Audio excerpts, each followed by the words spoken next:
Bueno, acá con Daniel y con Lucio para pensar lo que viene. Gracias por aceptar esta invitación, por compartir este espacio. Para mí realmente tiene mucho valor escuchar las reflexiones de ustedes, porque no hay mucha gente en la ciudad que pueda aportar lo que seguramente ustedes van a aportar. Daniel, final dramático en Santa Fe. Habíamos tenido oportunidad de charlar, no adentro de este programa, pero sí en tu oficina hace algunas semanas, en plena situación tensa. Creo que era ya post las PASO, ahí estaba. En el intermedio. En el intermedio. Claro. Y la verdad que era una situación áspera para el socialismo, muy áspera. Pero ahí, ¿qué pasó? Hubo una reconfiguración del tipo de campaña y tuvo de algún modo su resultado. ¿Cómo fue ese proceso? Es muy cómico, a Wiener le preguntaron qué es lo que cambió entre las PASO y las definitivas, y dijo nosotros. Escuchamos a la gente, ¿no? O algo así. Él dijo nosotros, lo cual es toda una definición sí, sintetizada en una consigna que era escuchar, corregir y avanzar. Se tomó como una bandera el concepto autocrítico. Si la gente que siempre te apoya te da vuelta la cara en un determinado momento, evidentemente algunas cuestiones a corregir hay.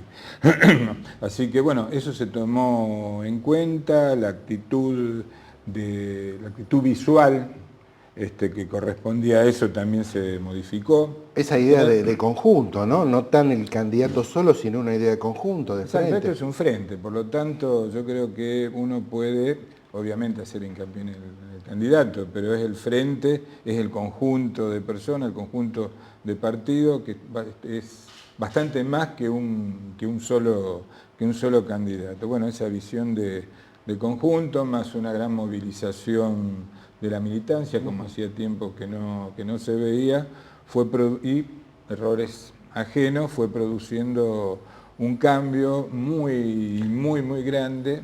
Digamos, Lifchitz había quedado casi 160.000 votos para atrás. Recuperarlos y un poco más como claro, para ganar. Sacó algo de 30, 40.000 votos más que la suma del frente, ¿no? Algo así. Es.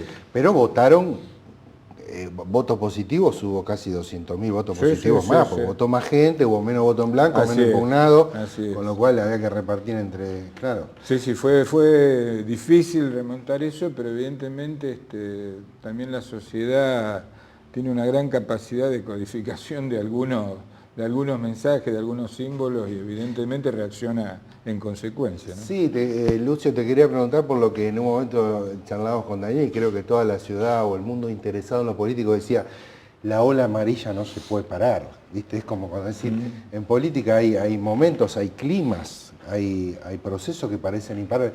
Sin embargo, la ola amarilla como que vino, ¿viste? Como en el río vino y se transformó en una olita en el final. Digo, no es que perdió votos, porque finalmente del C creo que saca 40.000 votos más de lo que había sacado, pero 40.000 sobre 200 y pico mil votos nuevos, en realidad es poco, ¿no? Porque no participa de un modo sustantivo en lo nuevo, digamos, sostiene lo que... ¿Cómo fue que esa ola amarilla se transformó medio en una olita, desde la perspectiva tuya? Creo que en buena medida mérito y felicitaciones a Daniel por lo que creo que en la campaña del socialismo, sobre todo Perotti, no se abstuvo de las críticas a Del Cel, fue un poco más duro con el oficialismo que con Del Cel.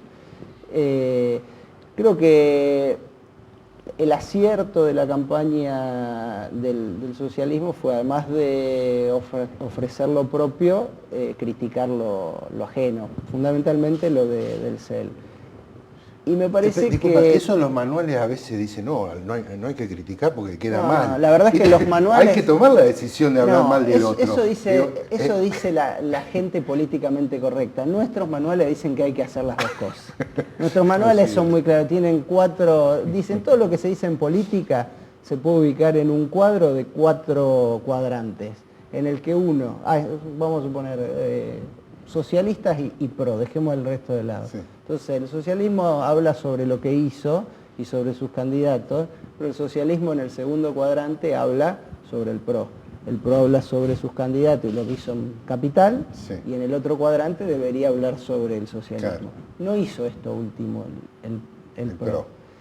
Y creo que en el final insistió tanto con este segundo cuadrante la gente esta, que hubiera ameritado que el PRO, en el cuadrante en el que hablaba de sí mismo, dé respuestas más políticas a críticas que estaban muy orientadas a la persona de sus candidatos, ¿no? Entonces, me parece que ahí, en el final, claro, todos sabemos mucho más, contado esos 1.500 votos finales, ¿no? Pero, digo, daba la impresión de que estaba sufriendo un embate muy, muy duro, y al final, si lo que preocupa a la sociedad, sobre todo en Rosario, es la inseguridad, un tipo que sufre tanto palo no reacciona, también genera dudas respecto de si tiene lo están matando la y no hace nada. entereza y la firmeza de carácter como para enfrentar situaciones complejas, ¿no? Claro.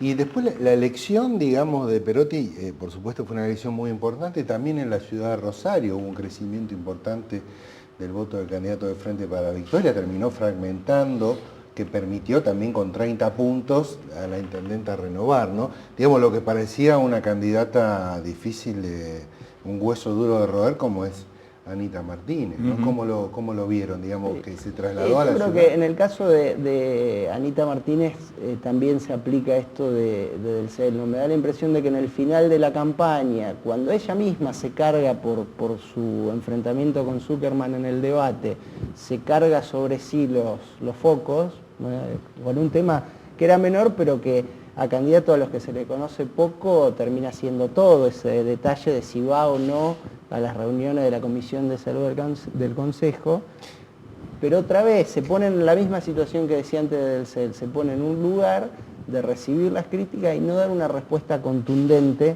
para cerrar el tema.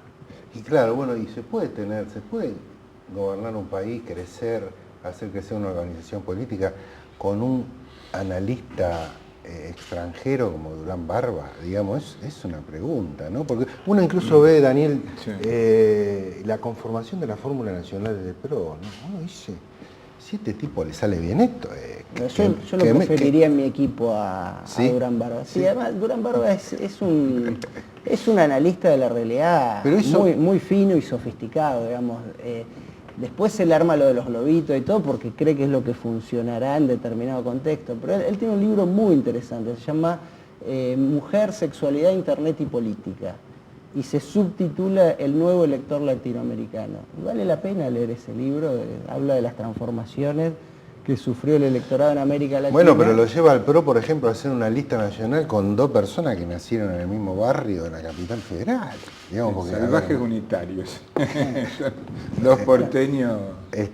Claro, Mauricio Macri y Gabriela Michetti seguro que se encontraron en el supermercado cuando eran chicos, ¿viste? Yo lo que creo que hoy por hoy el proyecto nacional, obviamente no hay que darlo por muerto nunca, antes, en las vísperas digo, pero el tema Santa Fe, más varias provincias donde no ha ido bien, creo que la primera decisión de Durán Barba y del PRO es asegurar capital, ciudad autónoma, sí o sí, con un Lustó que no está tan lejos, con una posibilidad de un balotaje complicado, me parece que han priorizado defender el fuerte a salir a expandirse.